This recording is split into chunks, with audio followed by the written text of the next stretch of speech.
अस्सलामुअलैकुम। शुरू करती हूँ अल्लाह के नाम से जो नहायत मेहरबान और रहम फरमाने वाला है। सूरतुल निसा आयत नंबर 37 में अल्लाह ताला ने बुखल करने वालों के बारे में क्या फरमाया है। जो आप बुखल करें और औरों से बुखल के लिए कहें और अल्लाह ने जो उन्हें अपने फ़ज़ल से दिया है उसे छुपाएं और काफिरों के लिए हमने ज़िल्लत का अज़ाब तैयार कर रखा है।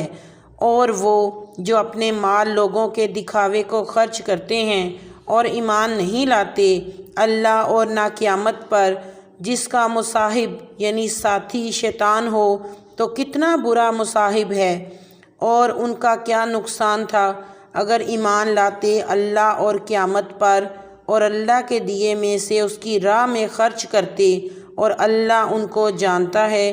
अल्लाह ताला हमें इन तमाम किस्म के गुनाहों से बचा कर रखे।